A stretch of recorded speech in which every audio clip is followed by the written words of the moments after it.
இப்பெல்லாம் எனக்கு தனியா இருக்க தான் பிடிச்சிருக்கு. தனியானா யார்கிட்டயும் பேசாம பழகாம அப்படியெல்லாம் இல்லை. எல்லார்கூடயும் பேசுவேன். ஆனா there is no emotional connection. இப்பெல்லாம் யார்கிட்டயும் டீப் கனெக்ஷன் மெயின்டைன் பண்ணிக்க மாட்டேன். அவங்களோட ஃபீலிங்ஸ் என்ன அஃபெக்ட் பண்ணாத அளவுக்கு தள்ளி இருக்க பழகிட்டேன். அப்படி இருக்கிறதுனாலதான் இப்பெல்லாம் ரொம்பவே பீஸ்ஃபுல்லா இருக்கு. There is no overthinking, there is no drama, there is no self doubt. இப்படி எதுவுமே இல்லை. ரொம்பவே ஹாப்பியா இருக்கேன்.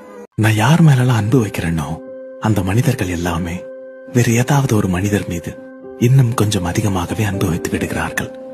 ஒரு கட்டத்துல நாளா அன்புக்கும் பாசத்துக்கும் தகுதியே இல்லாதவனோன்னு அவங்க யோசிக்க வச்சிடுவாங்க. இதுல என்ன தெரியுமா கொடூரமான விஷயம்?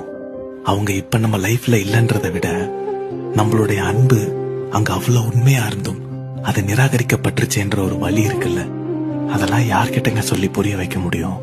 நீ என்னை எவ்வளவுதான் அவாய்ட் பண்ணாலும், கண்டுக்கிடாம இருந்தாலும், அசிங்கப்படுத்தி இருந்தாலும், லேட் ரிப்ளை பண்ணாலும், என் காலை எடுக்காம வேற யாருக்கும் இம்பார்ட்டன்ஸ் கொடுத்தாலும், என்னை கேவலமா திட்டி இருந்தாலும், இதை எதையுமே மனசுல வச்சுக்காம நீ மறுபடியும் வந்து பேசுறப்போ எல்லாத்தையும் மறந்து எப்பவும் போல பேசுறேன் பாத்தியா?